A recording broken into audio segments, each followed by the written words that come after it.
Thanks for joining me. In this video, I'm going to be going over how to build this, the AOS Falcon 7, my 2021 long-range FPV build, the same quad that I'm flying. It's a 7-inch cinematic long-range FPV build with a range of up to 10 kilometers and capable of 20-kilometer round trips when using lithium-ion cells. I'll also be including my process for waterproofing the electronics with conformal coating as I go. So let's get started, and I'll show you how to build your very own AOS Falcon 7 long-range FPV quad. So to do this build, you're obviously going to need your frame. This time I've got the BrainFPV GPS on it. I'm going to give this one a try instead of the Maytech one, but there's also a print for the Maytech one available. And the wiring will be pretty much the same. So like I mentioned, I'm going to be using the Brother Hobby Avenger 2806.5 1300 kV motors. The flight controller, I was hoping to have a version 2.2, but this is the version 2.1 of the iFlight Sussex D Twin G, the F7. So this one has the other gyros, the 2689 gyros. The version 2.2 has MPU 6000s. I was hoping to try that one because I've already got two of these ones.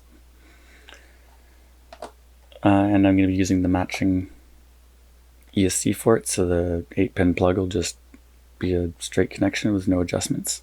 So this is the Sussex 50 amp 4-in-1. I'm going to be connecting two of these. You only need to really use one. I'm just experimenting with two to see if it changes the gyro noise floor for me at all. I've been getting pretty good gyro black box readings, but I just want to see if sticking an extra one on will help a little bit more. These are 1000 microfarad 50 volt Panasonic capacitors.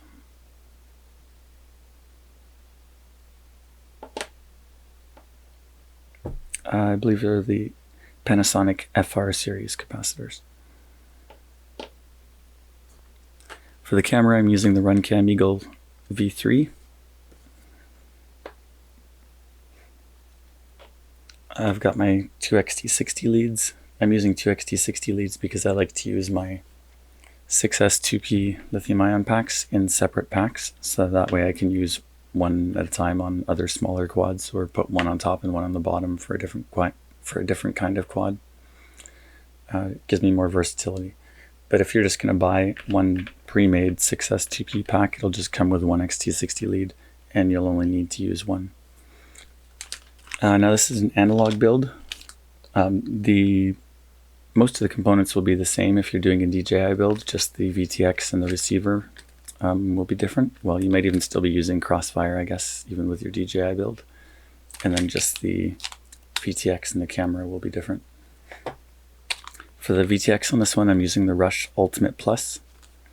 I have another one that I've been using for about 2 years now, and it works great. I'm using Crossfire Diversity Nano RX. For the VTX antenna, of course, I always use the TrueRC Singularity. It's awesome. For my Crossfire Diversity Nano RX antennas, I'm using a Bardpole with a UFL connection. And I'm also using an Immortal T, except this is the extra extended version, which is, I think, 220 millimeters long. And if you're doing this with a DJI setup, you'll need the 200 millimeter DJI cable. Alright, I'm going to start with the motors and ESC, but first let's get rid of all this stuff that we don't need on top here, so we got a nice clean work surface with nothing in our way. To begin, I guess all the leftover screws from the frame kit. You're going to want to find the 25 millimeter button head for our stack. And then we need all the little 10 millimeter fasteners for the motors. We don't need the longer motor fasteners like the ones for the braces yet. We can leave that off for now. Right, so for my front motors, I have my wires cut to 130 millimeters. And I've already got my colored covering on there to begin with. For the back motors or the rear arms, the wires are 160 millimeters. I actually cut mine like slightly offset. 160 would be the middle one, and I cut the one on the outside here that has to go a little bit further. I cut it 2 millimeters longer, and the one that's on the inside that goes a little bit less, I cut it 2 millimeters shorter. You don't have to do it that way, but that's how I do it. So I'm just going to get the motors attached here, and then we'll be back to look at the getting the ESC onto the flight stack. Alright, so I've got my motors mounted now, and please make sure when you're mounting your motors that you watch and check that the screw isn't going through and hitting some of the windings from underneath. That's really important. You can burn out a motor in an ESC right away if that happens. All the fasteners I've included in the frame package, the 10 millimeter ones, should be just the right length for almost all motors, but just be careful of that just to be safe. Now, before mounting the ESC here, since I conformal coat my electronics so that I can get close to waterfalls and so on. So the first thing I need to do here is conformal coat the bottom portion of the ESC. For now, I just do the bottom part because the top is still easily accessible once the motors are attached. So I'm just going to make sure I just paint the entire board. I guess really you just need to paint the electronics that are on it, or the components. I'm using MG Chemicals silicone conformal coating. My bottle says 422C.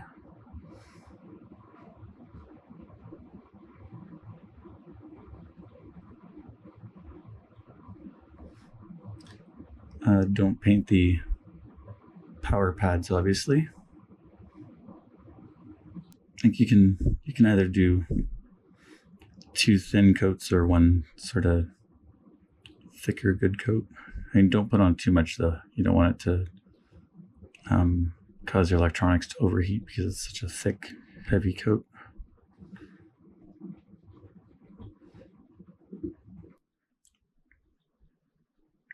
And you want to be really careful you don't get conformal coating inside the socket here, because then when you plug your harness in, the wires won't be able to connect, but you can paint the back side of it here with it.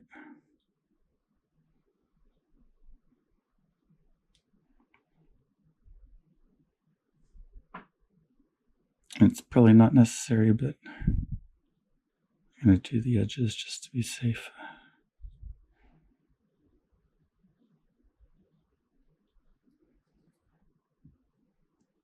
All right, I'm going to lay that down to dry for a few minutes. While that's drying, I'll get my 25 millimeter button head screws from my frame package. And these nylock nuts were not part of the frame package, but you usually get those in a lot of the different ESC and flight controller packages. Hard to get this on camera here, but I'm just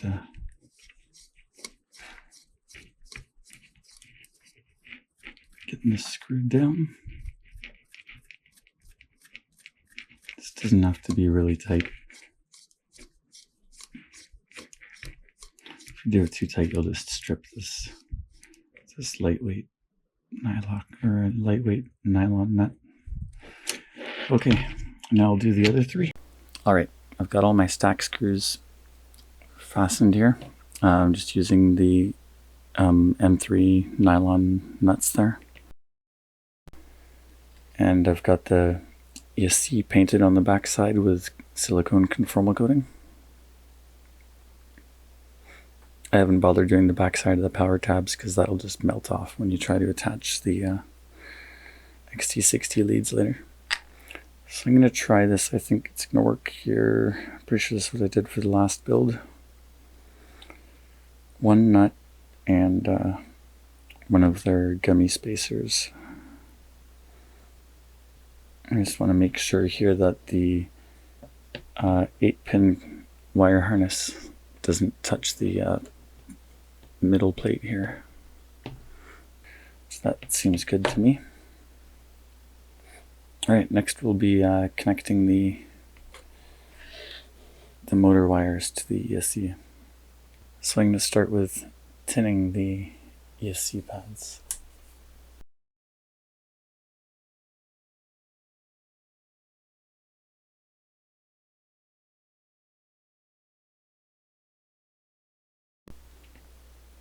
Alright, that's all the pads for the motor wires.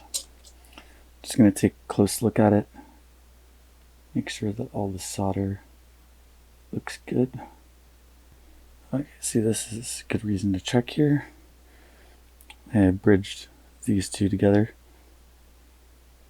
Going a little too quick there. I'll just give a swipe down between them. That seems to have got rid of it. I'm going to put it down here, so I'm going to use this silicone mat.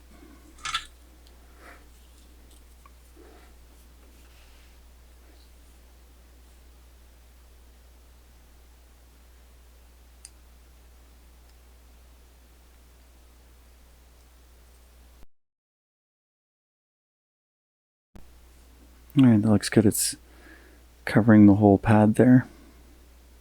I'm going to apply solder to the bottom as well, because actually I solder one of my wire leads to the front there, so I think this might help provide a little more connection having the bottom done. So I can mount that in here.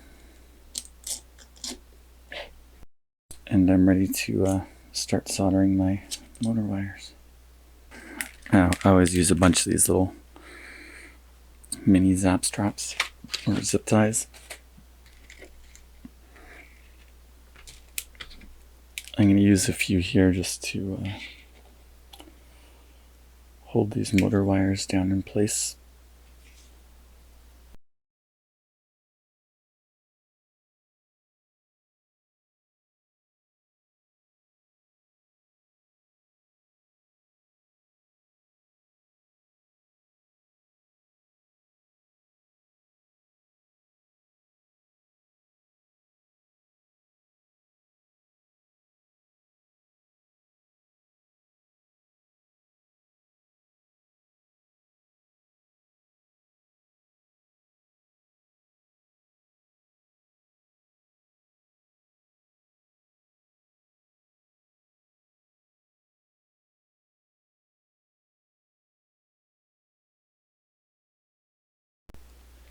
Alright, I've got all my motor wires attached to the ESC.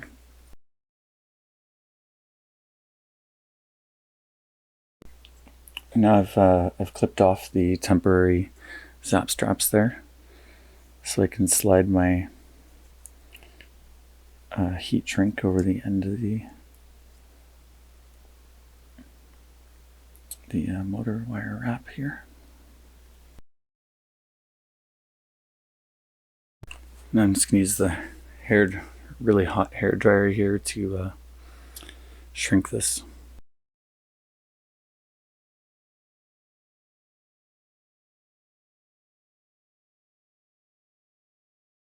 Next I'll be adding the XT60 connectors, and actually first, before that even, I'm going to conformal coat the top part now, and I'll skip the power tabs though.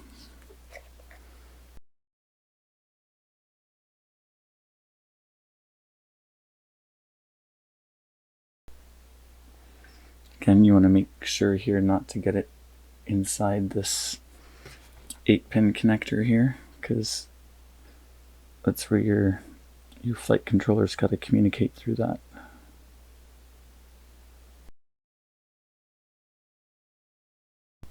And again, you don't want to use too much here, just enough that you're actually being able to get everything wet.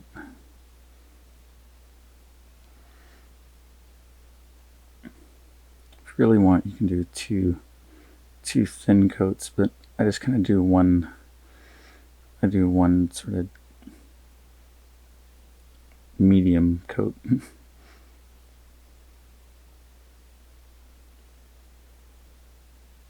I guess some might consider what I'm doing here a kind of a heavy coat, possibly.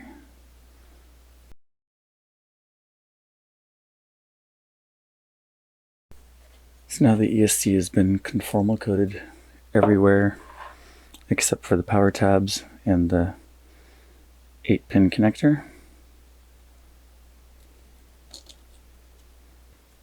Alright, before we install the XT60s and capacitors, just got to get them, the ends of the wires tinned up.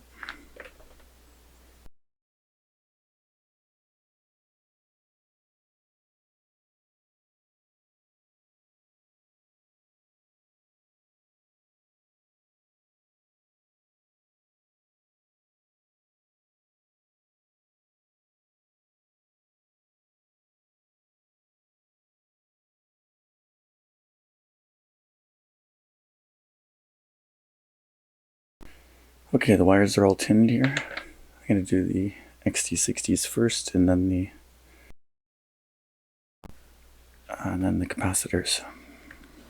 So my recommendation is for most people just to do one XT60 and attach it. There's these dimple cutouts in the ESC power pads there. So just get the wires into it like that, and I bend it up across the top plate, keep it out of the way of all the other wires, and then it bends up through the back.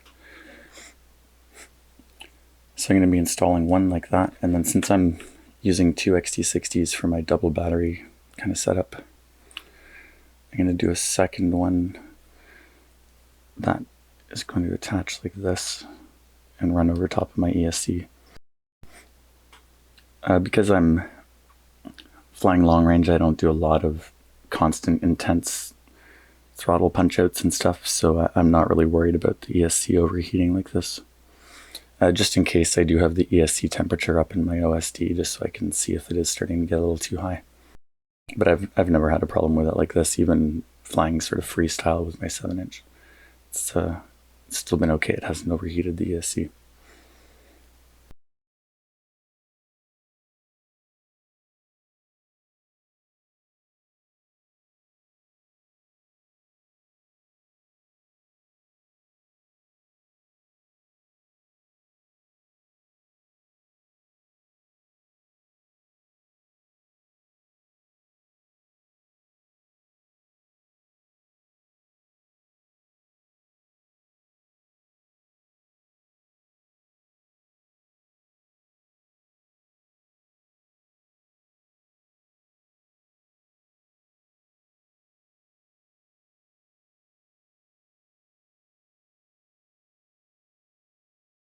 Unless you really need to and you're quite good at soldering, I really recommend only doing the one XT60, this one on the back. Doing multiple XT60s and then adding your capacitors and stuff gets into being a kind of advanced soldering.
Look and inspect here to make sure nothing is bridging between the positive and negative.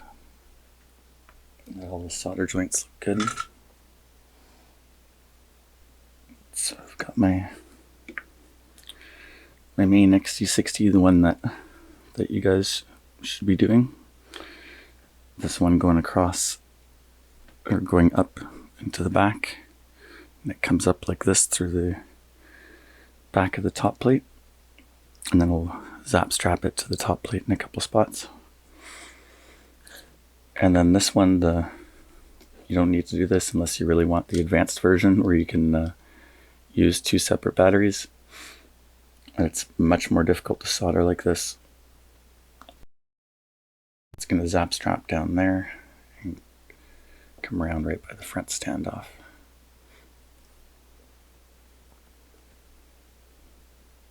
Alright, now we've got to fit the capacitors on.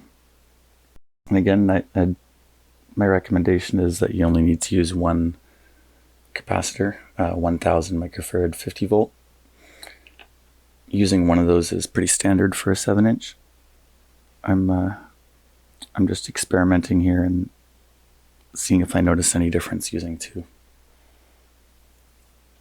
And also I wanted to move my capacitors to the outside this time. If you're doing just one, you can fit it in the middle here. If you're using just one, it should fit in the middle there in between. So there's a standoff here and a standoff here, and the capacitor should fit right in the middle there between them. You can zap strap it down with these 2 holes with the zap strap through there. Or as what I'll also do sometimes is just use a double-sided sticky tape and put it on there. So in this case, obviously, you just cut the leads really short here. Like that. Just one. That's nice and neat and easy. So that's the way I'd recommend doing this for most people. And then just trim your lead here. Solder your one lead probably onto the outside there, and your other one on the outside here. So of course all the positives go together, all the negatives go together. Always double check your positives and negatives.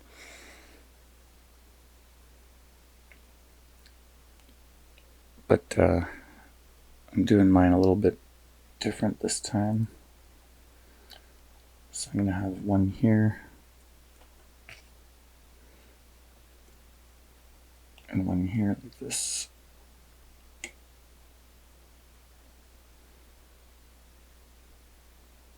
Alright, I've already got one of my capacitors on. I was soldering it to the underside of the power pads here, so it was a little difficult to get on camera. Yeah, again, this is all much easier if you're just using one XT60 and one capacitor. Sorry I'm making the video confusing by using 2 and telling you to use 1, but I've only got enough parts to build this one quad, so I couldn't do a separate video.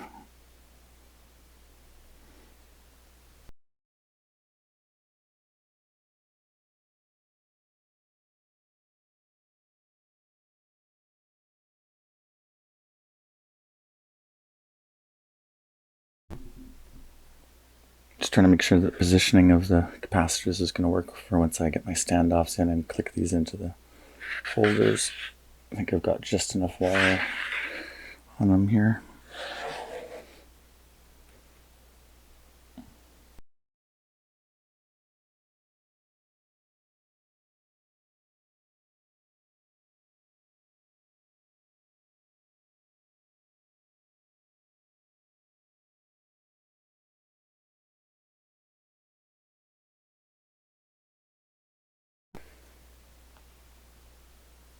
It's nice when I control this XT60 here, like to want to strap it down so it doesn't want to lift up and touch my flight controller.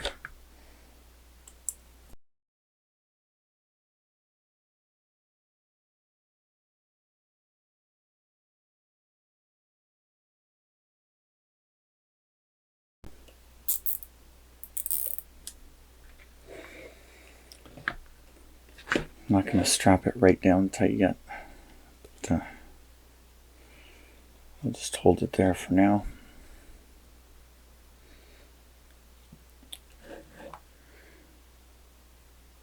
And now we can work on mounting the flight controller here. Without the XT60 on there, if you're just doing the single one like most people should be, you probably only need, I think, one of these spacers and then the flight controller.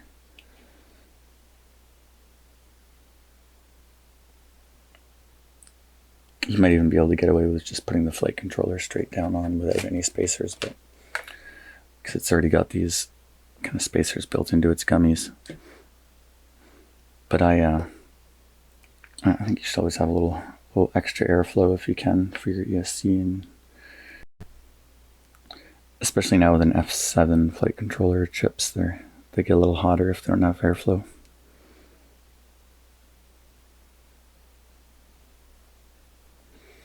Okay, that's all going to fit nicely. So now I'm just going to go back and conformal coat all the power tabs on the ESC, and also lift this up a little and see if I can just get underneath on the bottom side of the power tabs here with the conformal coating as well. So I'll be back in a minute when that's all done.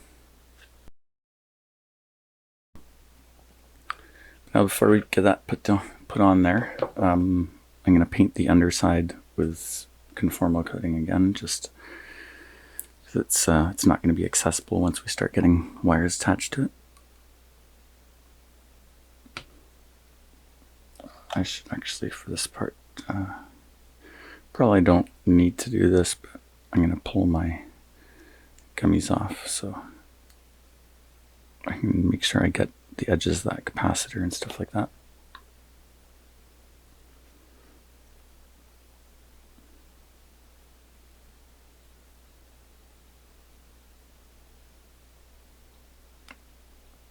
Well, I'm not actually sure about if it will affect the barometer by painting over it, but I'm not really all that worried about it.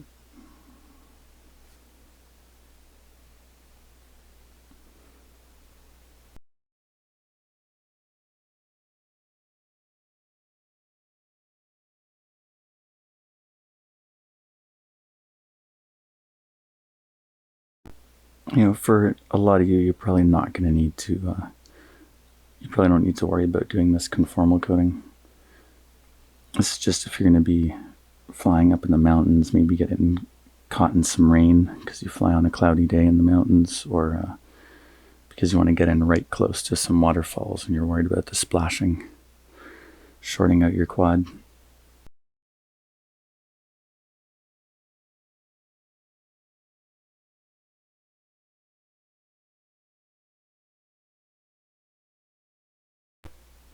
Okay, that's got to dry for a few minutes before we can move on here. Alright, the conformal coating's dry on the flight controller now, so I'm going to put the gummies back in. You want the big side of the gummy on the bottom of the flight controller. The small side goes up where the soldering pads are. Okay, and the flight controller, of course, goes on where there's a little arrow here. That should be pointing forward. I've already plugged my 8-pin wire harness in to the ESC on the bottom. I think there's just enough slack on it to do a couple of twists in it.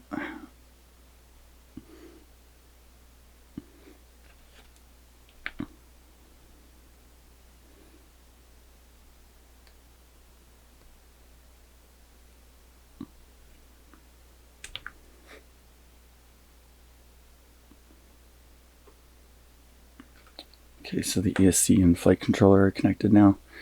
I'm going to hold off on putting my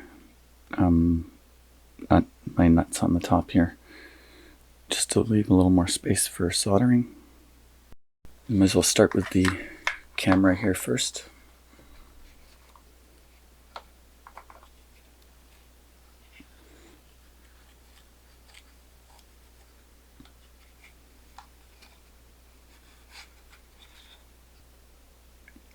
I just like to twist all my wires It keeps them a little neater and gives them a little bit of RF protection.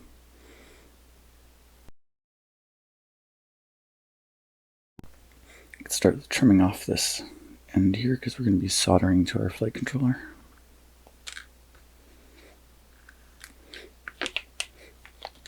I guess we can get all this stuff out of the way. We're just going to need the camera.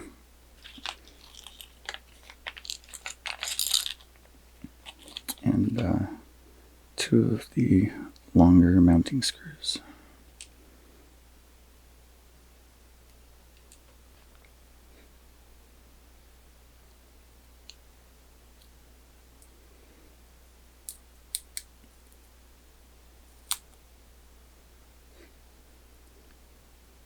Now I think this is conformal coated, but I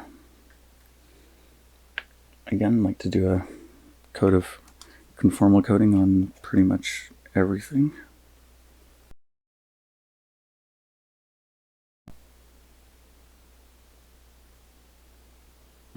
And like usual, you want to make sure you don't get it into the inside the pins, so you can still get a good connection with your wires.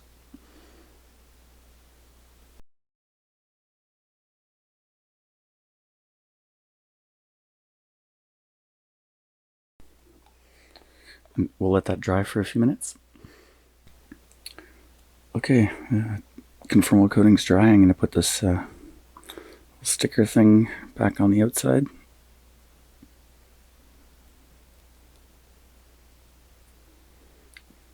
Ooh, I don't know what was going on there, but that was really hard to plug in that time.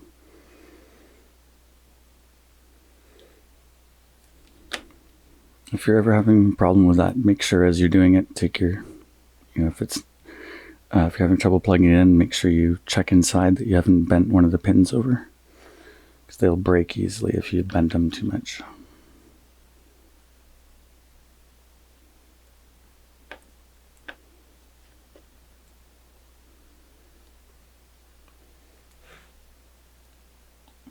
I'm just going to wedge the camera down into the mount here.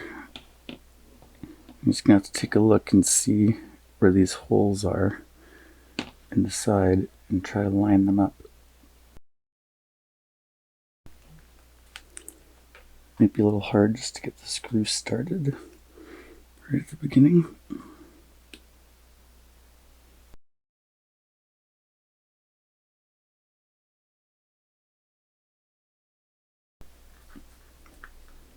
It's a really small hole that's being left in the TPU print. So you gotta push pretty hard to get the screw to start through it.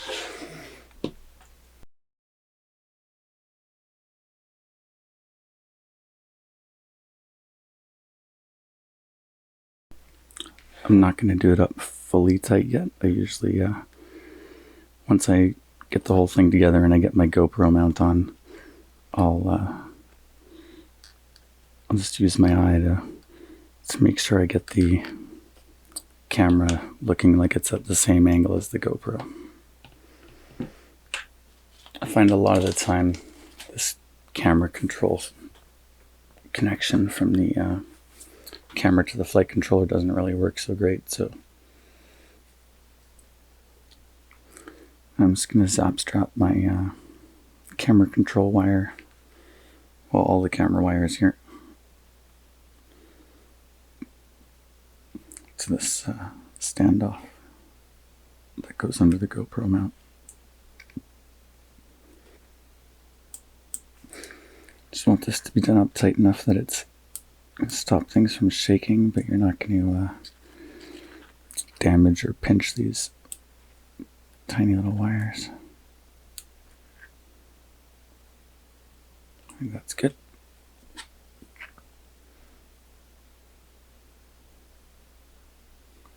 And make sure to feed that through carefully so you don't damage this wire on the edges of the carbon.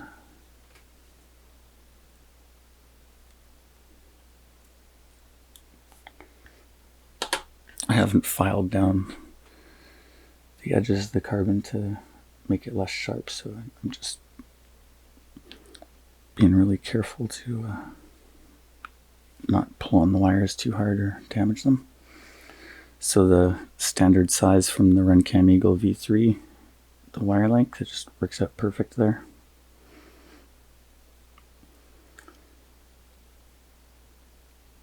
I'm going to strip a little bit of the cover off here so I can tin these up. I've got it set to, it was at 880 for doing my power leads and stuff, but I've turned it down to 780.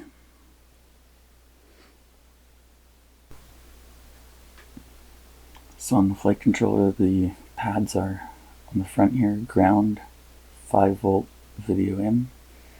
So that's going to be black from the camera is ground, red goes to 5-volt, and the yellow goes to video in.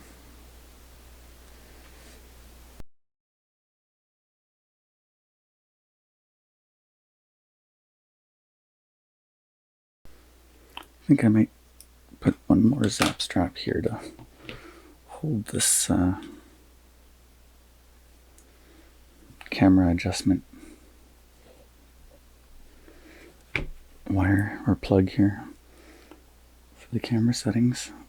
I'm going to put another zap strap on the lower plate here to hold it down, and I'm just going to deal with cutting and replacing that zap strap when I want to use the camera control thing.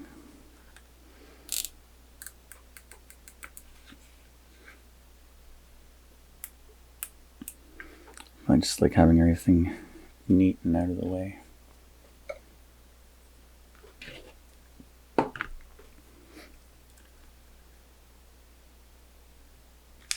Alright, next is going to be the VTX. If you're using the TBS SMA, the connection is going to be quite similar to this. It's going to have the same power and video wires and so on as this.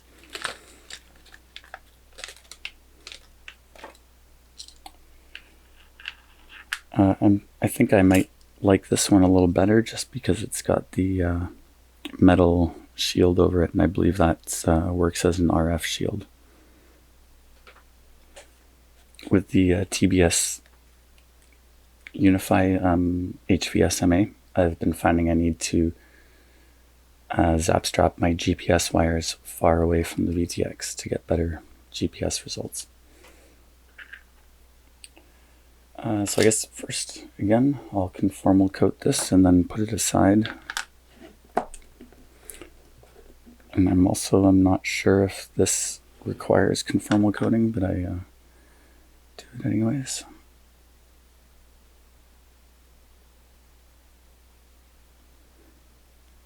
Of course, make sure you don't get it in your antenna connection,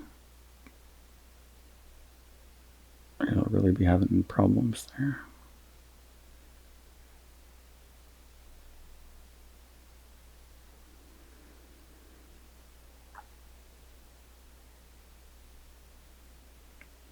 And also you don't want to get it in your buttons because then they won't work.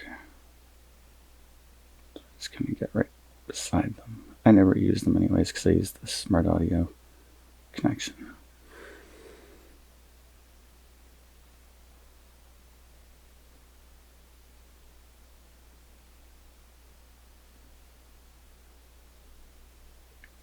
Not inside that connector though, just beside it.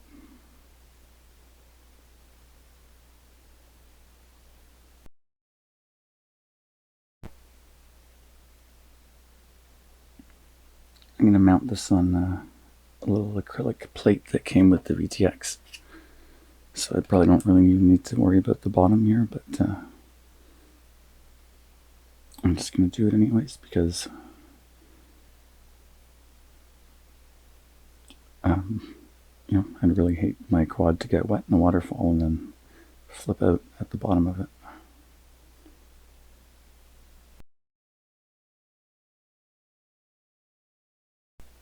Okay, let's just go dry for a few minutes.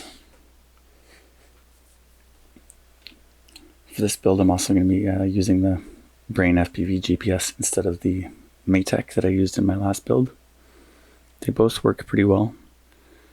I think the BrainFPV one might be a little bit better. I'm going to try to find out. This is a bit of a frustrating part of this TPU bit, is getting this oh, you know, I think I never removed the GPS. And it'll probably be a little easier to get together. Alright, I should be able to bend this around a little bit more now.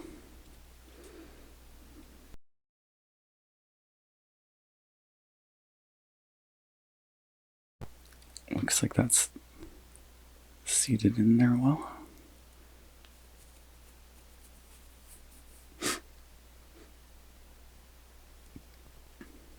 I don't ever bother with these little screw holes. Like, that thing is in there so securely now that that's not going anywhere.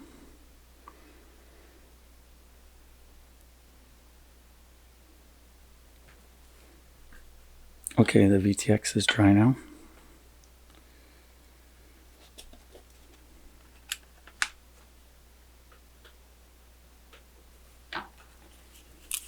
I'm going to use a bit of this double-sided tape.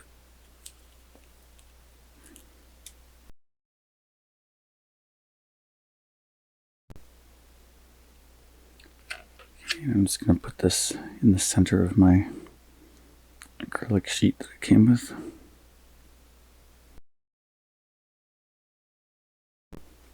I'm going to use these 30 by 30 mounting holes here that also hold the those mounting holes also hold this cover on the bottom to cover the receiver inside. Yeah, I think I'm just going to use a little bit more double-sided tape for now. This way I don't have to worry about putting those screws in the bottom yet.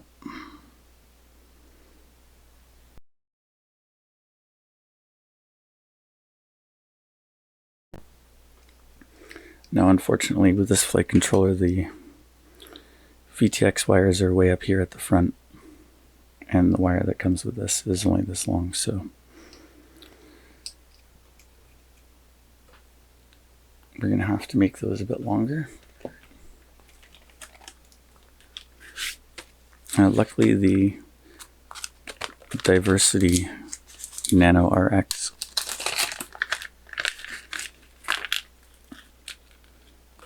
comes with a whole bunch of extra wires.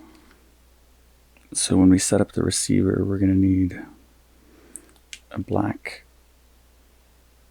a red, a gray, and a yellow. So those we need for the receiver later on, so all the rest of these we can use here. DC in, ground, and smart audio. So we're going to need a red for that, for the DC in, and a black for the ground. We're going to need a yellow for the video. And then the other black and red are for 5 volt out, which I'm not going to use. I'm going to use the 5 volt pad on, we've already used the 5 volt pad on the flight controller for our camera.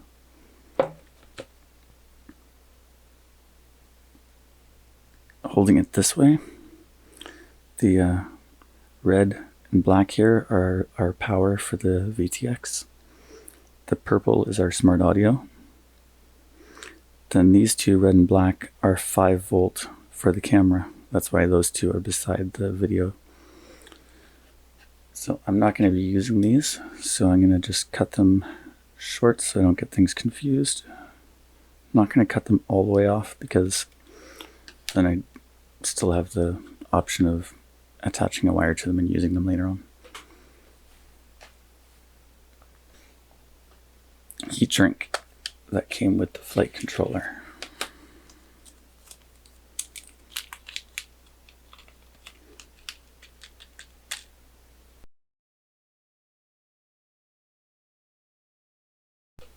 Alright, those are covered up.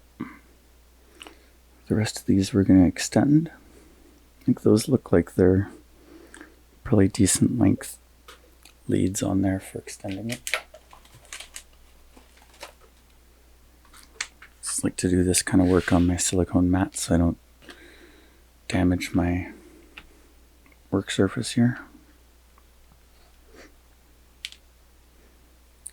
These ones, I think I want to make them a bit longer. They should be about the same length of exposed wire as those. Now I'll add a little bit of fresh solder to the tips of all those wires.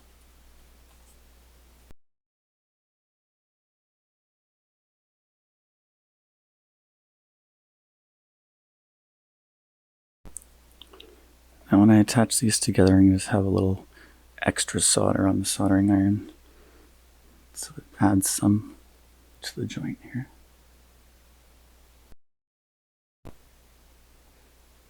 Now these connections we're going to really be counting on. You're going to lose video if they fail, so you want to carefully inspect each of them. Make sure they're definitely going to work. Oh, I forgot a purple wire for my smart audio. I have to open that back up.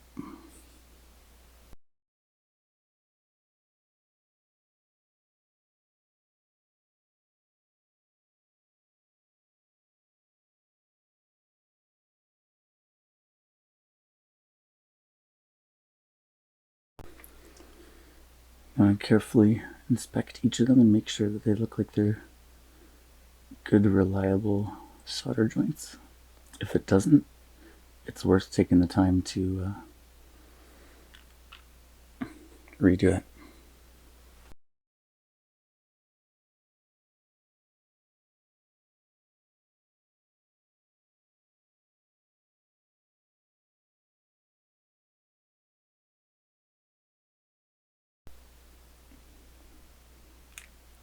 Alright, these are all extended. Now we know what they all are from the colors. I'm going to give them all a bit of a twist to it. Help neat things up, and also helps a little bit with avoiding RF interference when you have the ground wire wrapped around the signal wire.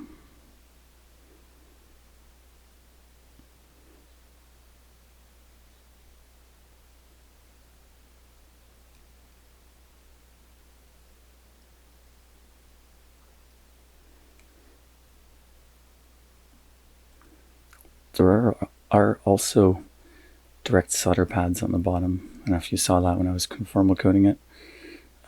You could just use those instead of this plug if you want.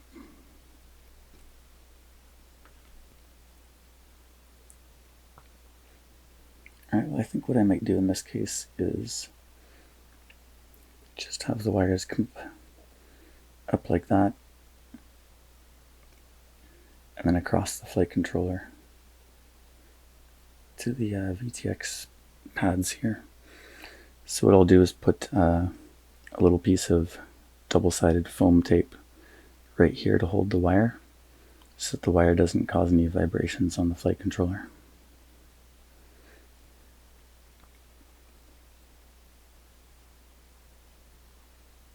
So we're going to have a little bit of slack here. It's probably going to come up and zap strap to this post.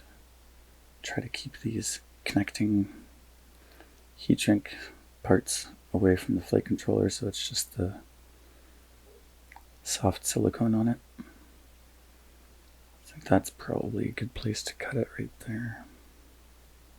Just a little extra.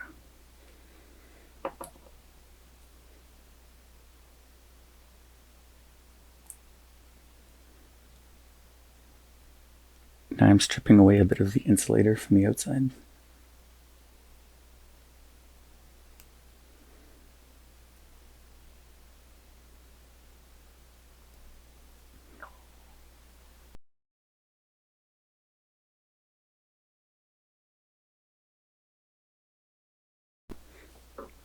Alright, I've got a bit of fresh solder on all of those.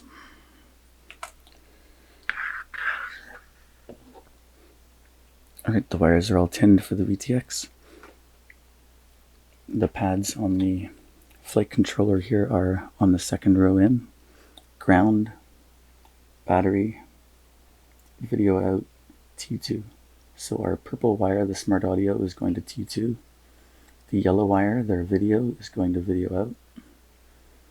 The red wire for our battery, or DC in, is going to bat, and the ground is going to ground, the black one, to ground.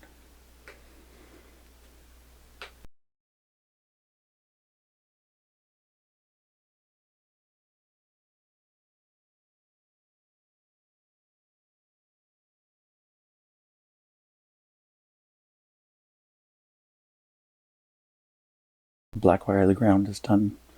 The red wire for battery, for power, is done.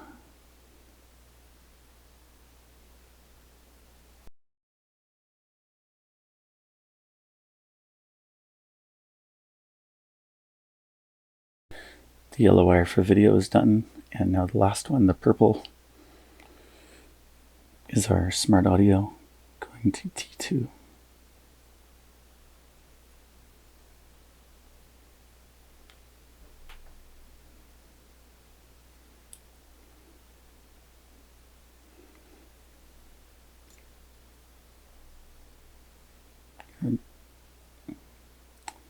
I want to adjust this one so it comes from an angle so it doesn't go on top of the gyro.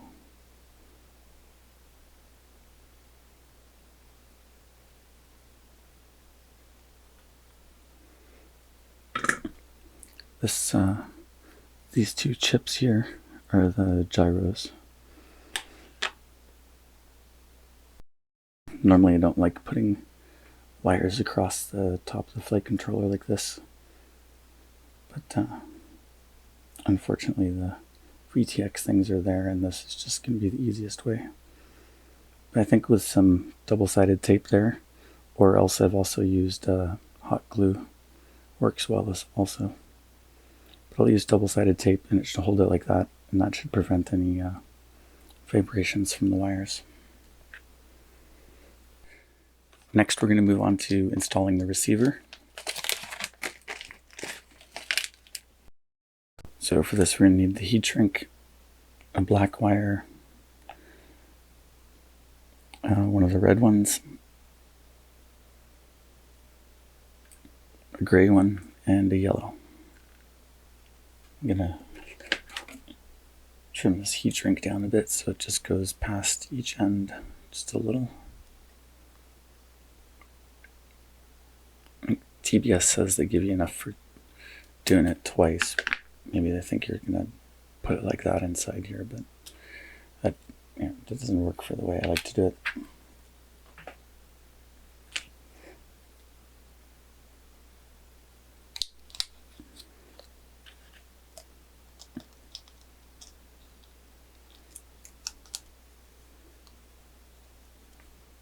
This stuff shrinks quite a bit. I think it'll still shrink down all right like that.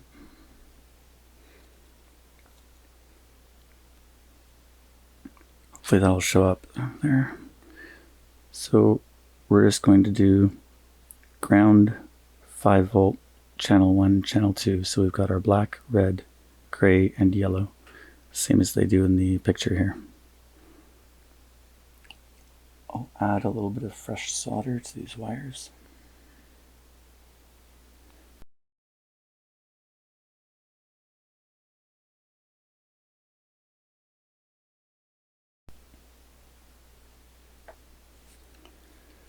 I'm going to tin the 4 pads here that I need.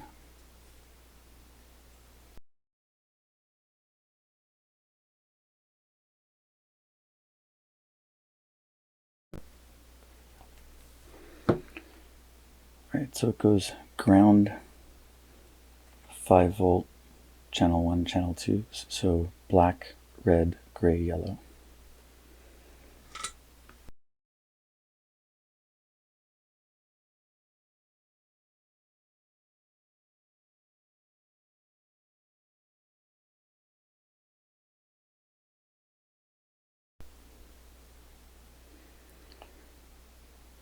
And again, just like with all the parts, you want to visually inspect it, make sure there's nothing bridged, that it all looks like good connections.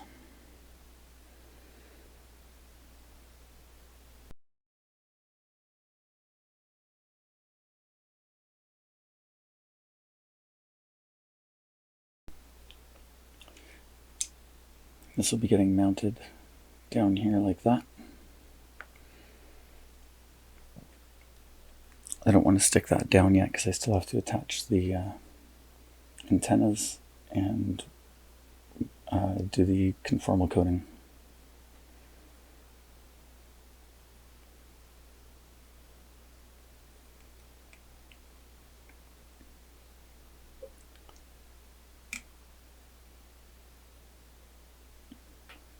This looks like that should all be good. I might be able to trim the wires down a little bit.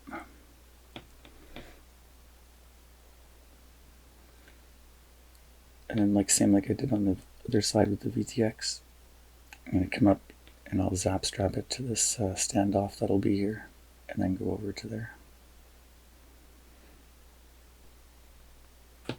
Looks like I can cut off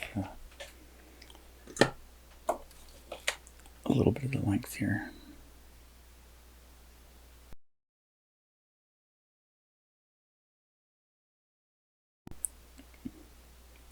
And I'm just stripping a little bit off the end of each wire and twisting it.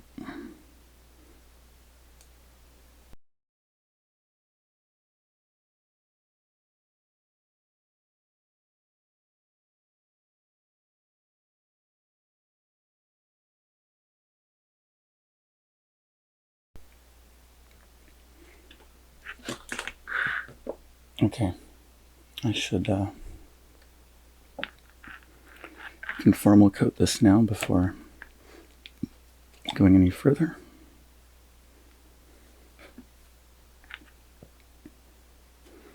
The underside, you can just do the entire thing.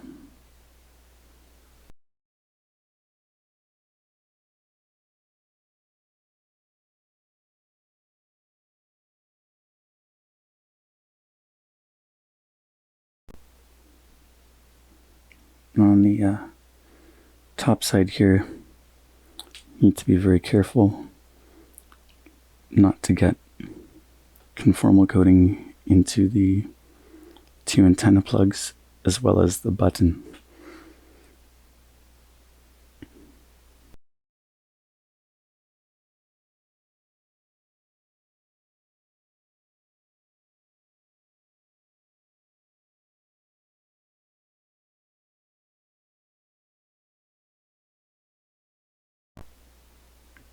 Alright, that's the whole thing done. Just need to let this dry now.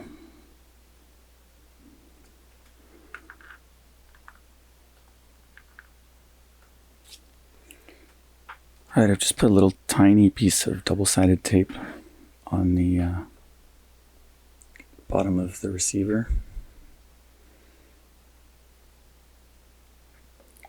Just going to hold it in place for me until later on when I'm ready to mount it properly with the antennas and everything.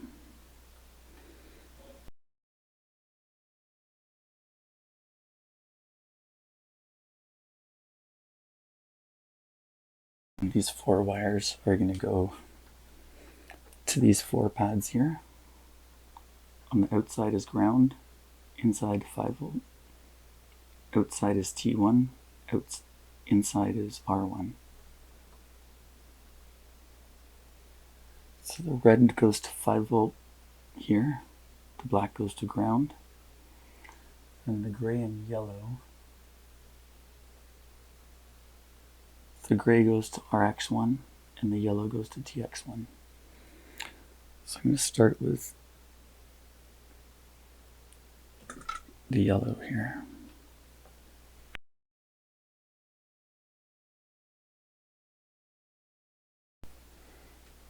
So the yellow to T1, the gray, which is too long here.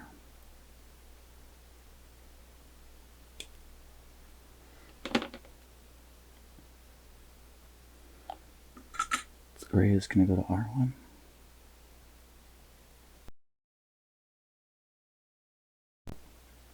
Black to the ground pad. And last is the red to the 5 volt pad.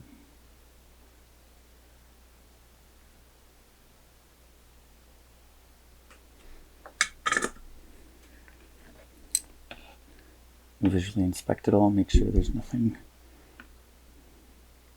no bridges between things. No solder bridging between pads.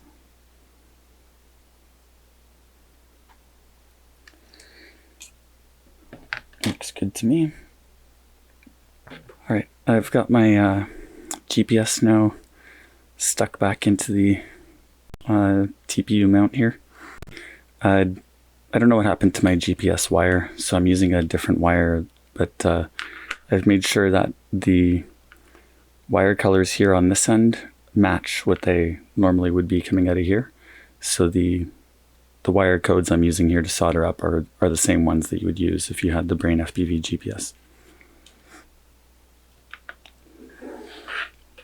So I think I'm going to mount these wires. Since this VTX has the RF shielding, I've found I'm okay to run the wires down along beside it. So I'm going to try it that way.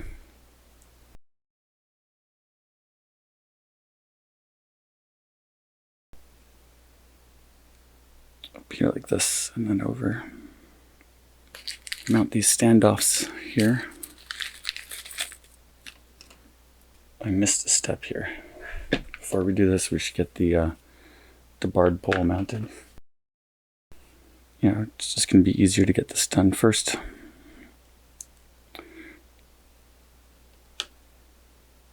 So I just push the UFL connector down through there, and the Bardpole, slide it into the slot. I like to slide the first, I think they said the first 10 millimeters or so is inert, so I usually slide a little bit of it down inside here. So it looks like that when you're, probably about when you're done. You probably don't need to, but I like to use a little bit of hot glue just down inside in the bottom here to help keep that secure. And then I use a piece of heat shrink. I usually use a double thing of heat shrink up here. So while my glue gun's warming up, I'm going to get some heat shrink for that. Slide that down so that it goes over top of the TPU part sticking out and the antenna. Go all the way down to the bottom. And I have a slightly thicker piece of, or a wider piece of heat shrink that I use over top of that. That's slightly longer.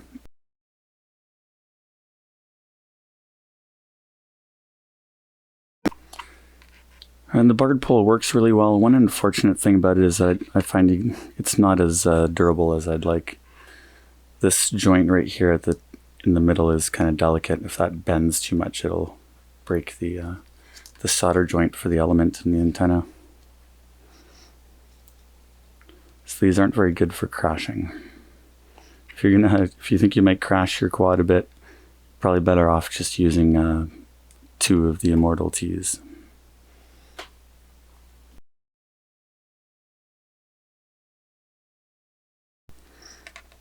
Alright, once that cools down, that ends up being rather solid. My glue gun should be ready now.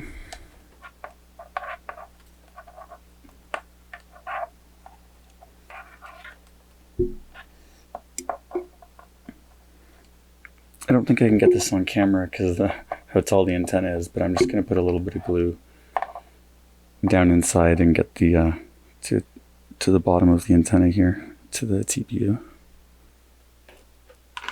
Alright, now that we've got our Bardpole in there, we can get back to mounting these standoffs and TPU mount here, so we can work on the GPS. I'm just going to have to screw this together off camera here.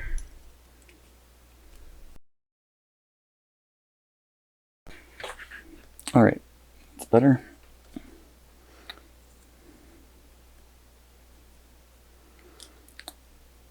Just going to get this UFL wire out of the way for now.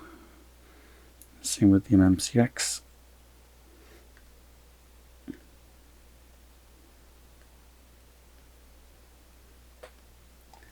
I don't use my underside battery mount, so I'm going to use these spots here to zap strap my GPS wires later on. It's going to come along here, probably get zap strapped to this standoff here maybe. So the green goes to TX. So in this case we're going to be using the UART 4, so R4 and T4. So green goes to T4 and white goes to R4.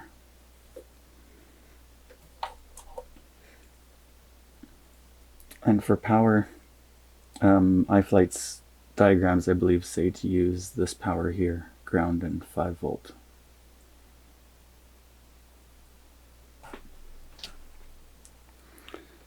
Some GPS will run on 3.3 volts, and you can use the 3.3 volt and ground pad here. Just don't use the R5 and T5 because 5 is the UART that's used by the 8-pin connector to transfer your ESC's telemetry. So T4 is on the outside, so I'm going to start with the green wire.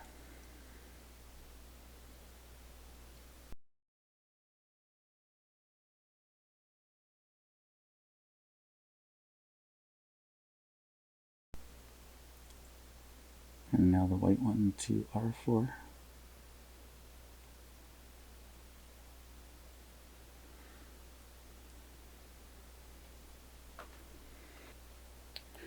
You might be able to use the ground and 5 volt for the buzzer. I'm not sure why. I guess maybe iFlight's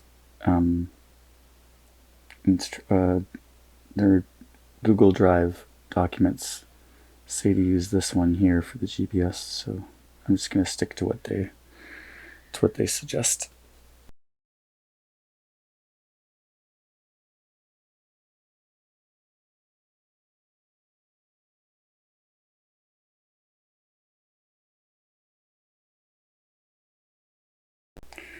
Alright, one other thing left to do here, plugging in our antenna wires to the receiver and the antenna.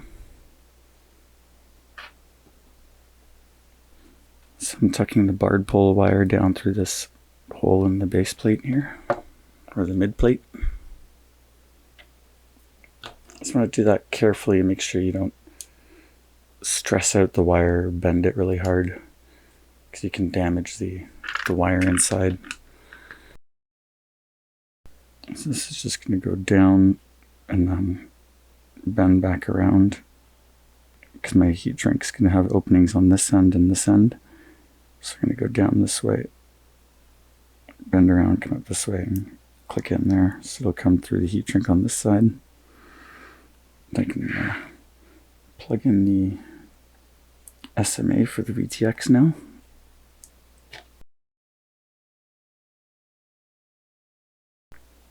Now that I've got it lined up properly, it's definitely straight because you don't want to force it when it's cooked.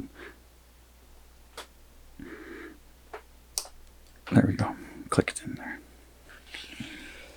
For the other antenna for the receiver, the UFL connection, I'm not sure if you're going to be able to see this on here. The UFL connection goes through this hole in the bottom of the FPV camera mount. There should be just enough room for it to get through underneath the FPV camera.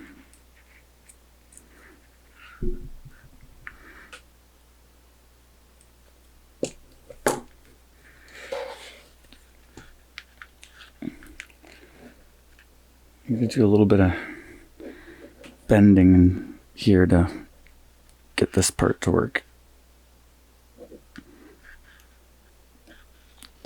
Get one end in and push it in as far as you can. And flex this other side way open. And just gotta bend your antenna in here.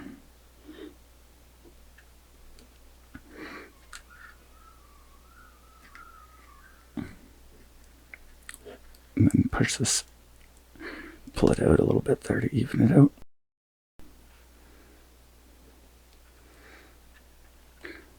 This wire for the front antenna is going to go in this first hole.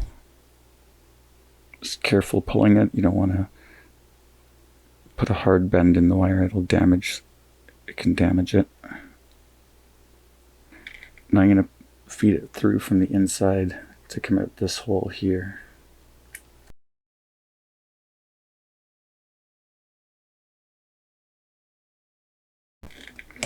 And see how it's kinking there like that? If you just yank on it now, you'll end up damaging the wire inside.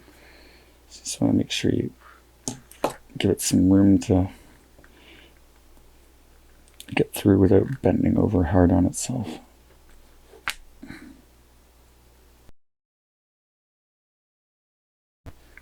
Alright, that's good there now, coming out the hole.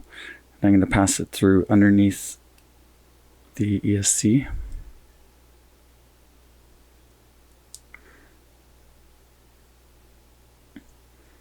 You have to just hold it flat on its back. If it's going sideways, it might not fit through underneath the ESC.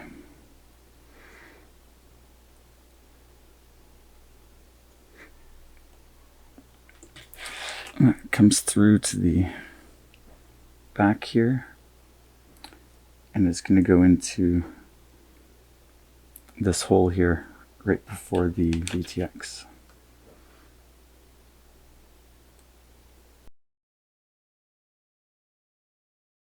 So these two antennas just plug onto there, and then we can put our heat shrink on that and mount it properly.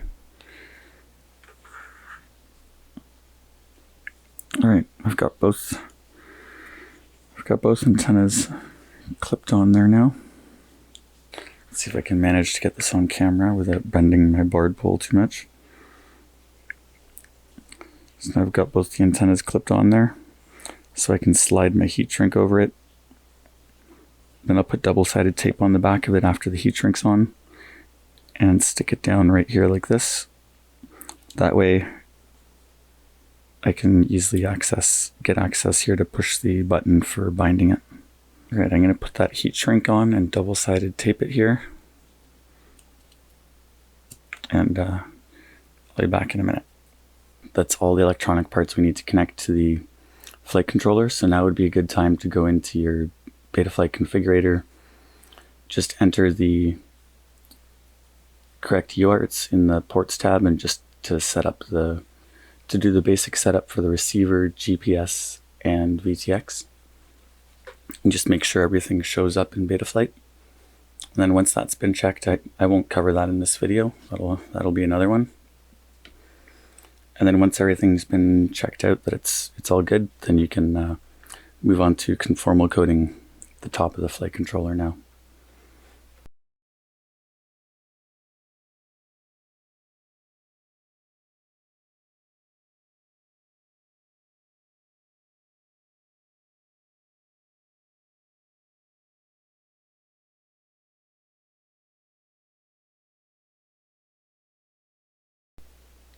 So be careful not to get this inside your USB port, of course, or else the USB won't work. And you want to make sure you don't get you're probably okay going, sometimes I'll paint around the plug, but you definitely don't want to get too much, on this 8-pin plug for the ESC. At least not inside, because this stuff will travel along a surface and cover it.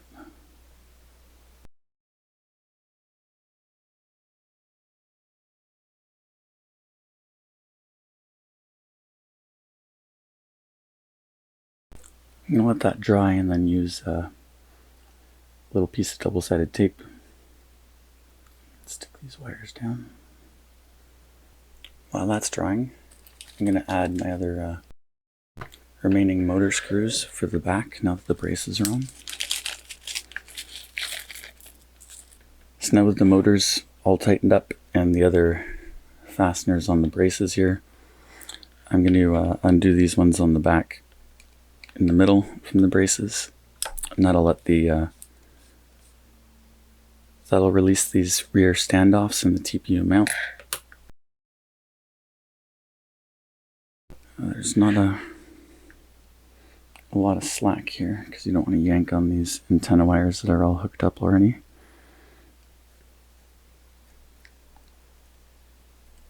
You should be able to get yourself just enough room. Make sure your GPS wire is off to the side.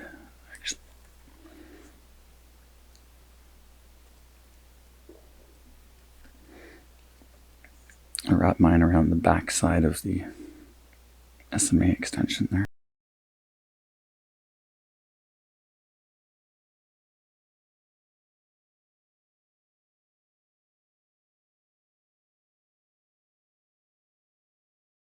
And if you're having trouble getting this to bend in nicely, you can heat up or warm up this heat shrink here, and then bend it at a 90 while it's cooling, and it'll stay more like that afterwards. I'm going to do up the fasteners now to hold on the rear standoffs again. That might even be good just leaving it like that. I'll probably put a zap strap to the underside of the top plate.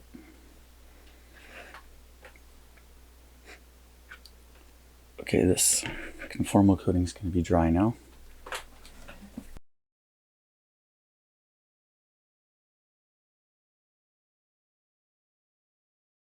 So I got my one bit of double-sided tape there for the VTX wires. I think I'm just going to put another little piece here for the power wires of the GPS. My preference, of course, is to not have any wires going over the top of the flight controller. I really prefer when the VTX pads are in the back. That's one of the reasons I liked the JBF7. So now to hold the flight controller down, I'm just going to use a couple of these nylon plastic nuts. If you want, you can use the Nylock aluminum nuts as well. I just like how these are nice and small, and I'm going to use a little bit of Loctite on these because it'll change the flight controller performance if they get loose, so I just want to be able to put it in one place and know it's going to stay like that.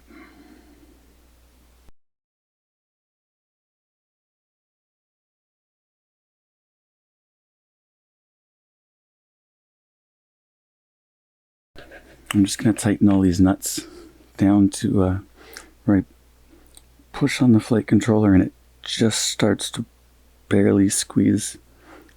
Let it back up. And so I basically don't want these to push it down at all, just to kind of snug up against it here. I may even add a little bit of hot glue right here just to keep those locked in place. Okay, it's time to add all the rest of the standoffs, and then the wires can get zap strapped to the standoffs to keep them stable.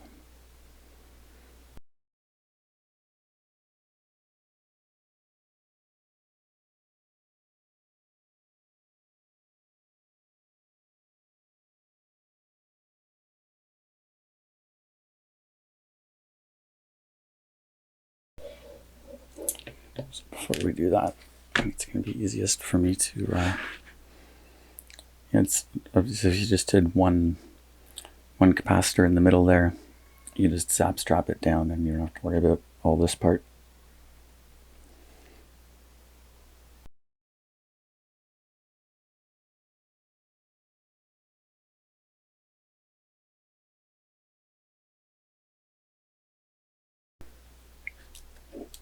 Okay, and the last bit here is just using some zip ties to secure things down so that they're not bouncing around.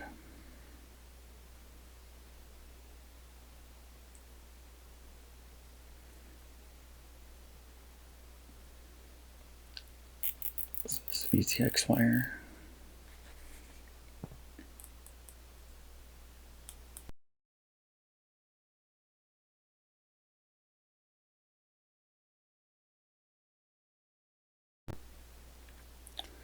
I might add a second one here as long as it doesn't pull this too tight. You always want to have a little bit of slack on the all the wires.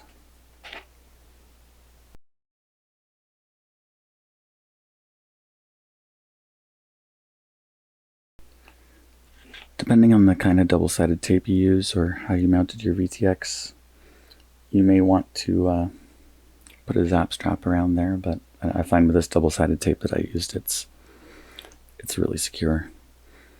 I will put a couple of fasteners through the 30 by 30 plate I mounted it onto though, because that holds on my TPU back cover for the receiver.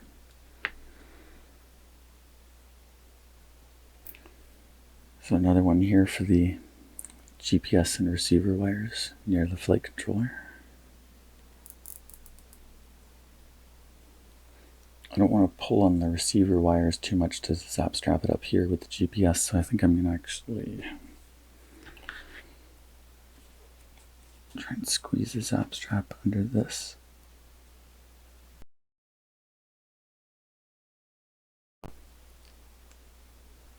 And that'll be a good spot to strap down the receiver wires a second place.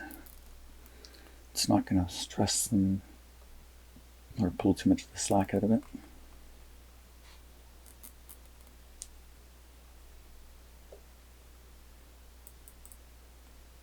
Now, of course, there's the VTX antenna still to screw on here.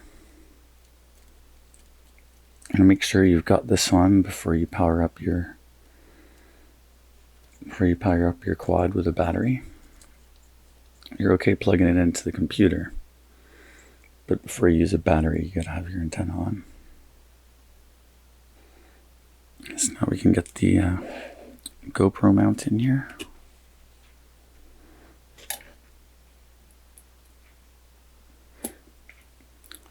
The right fasteners to use for this and how to assemble the front end with the GoPro is all part of the frame assembly video.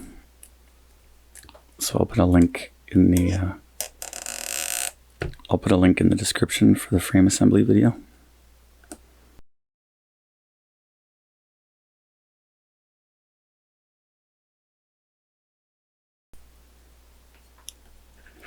Now the last part, the top plate here. Mine had a mistake. It was cut with the Falcon's head turned the wrong way. That's been fixed now. They should all match the TPU print. So I've just cut that part off of my TPU print here, which you can do too if you want to just save that gram or two. Otherwise, if you're going to have the TPU part press up around the shape here, you're going to need to use, I think I used a pair of pliers like this and just pushed up on different portions of it from around the sides. And you just have to force the TPU up and around the shape there. It's a little difficult to get in. And like I said, if you don't want to mess around with that, you can always just chop it off like I did. And as you're doing up these fasteners in the top here, just take a look and make sure you're not going to get any wires pinched or squished. Just make sure you don't have a GPS wire between a standoff and the top plate or something that might get crushed when you do it up.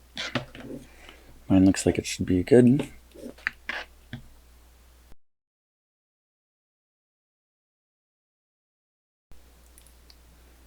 When I'm using just a single battery or a LiPo, I just bend this over like this and zap strap it to the frame there.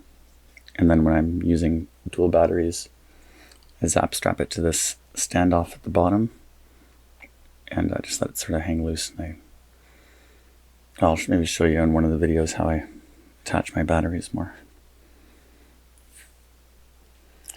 Now if you have a voltmeter, you can use that and check for continuity between the XT60s and whatever, or else there's also, where is it here?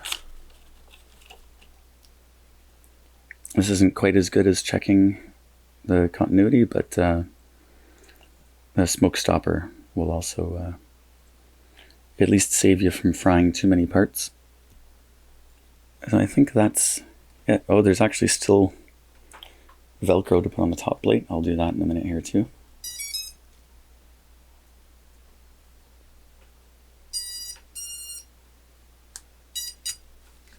I've put some zap straps around the spare XT60 lead I have on in the front, and I've added another zap strap here on the top plate just to brace this XT60 lead.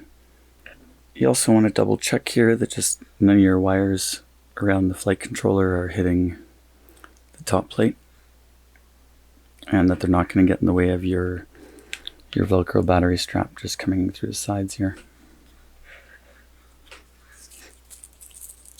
I always put all my batteries on with Velcro on one side, or with Velcro on the battery and Velcro on the top plate. And I find that, along with the battery straps, holds really well. There's a couple other parts to put on here.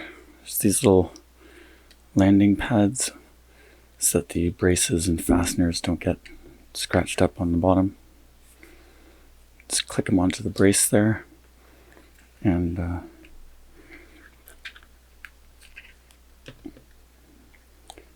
use a zip tie to keep it on.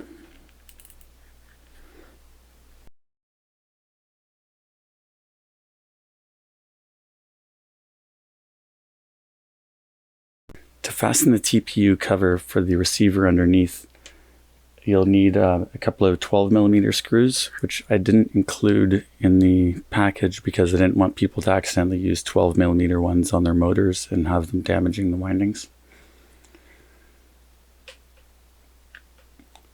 So I just need to find a couple of longer spare screws to go in the back here. Of course, you'll want to bind your receiver first before covering it up here.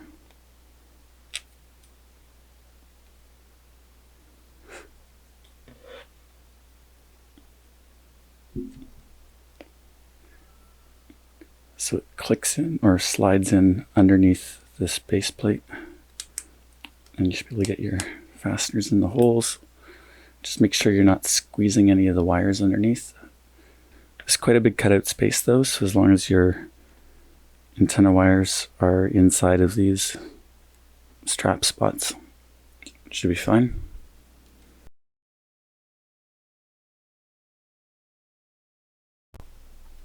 I'm just going to add one of these plastic nylon nuts to the top of that.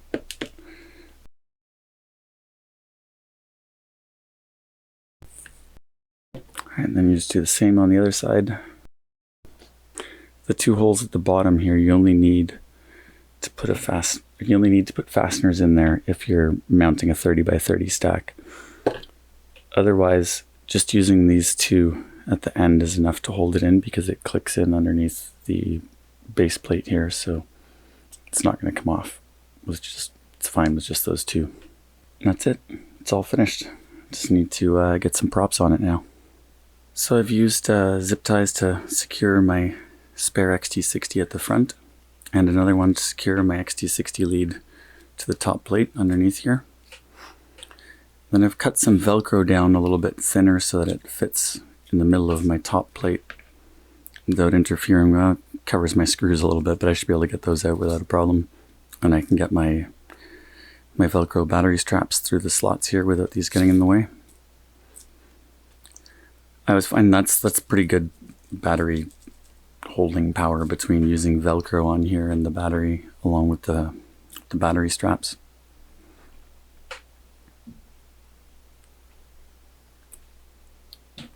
So that's it for this video. Thank you all very much for watching, and if you build your own AOS Falcon 7, thanks for your support, and good luck with your build. I'll see you guys in the next one.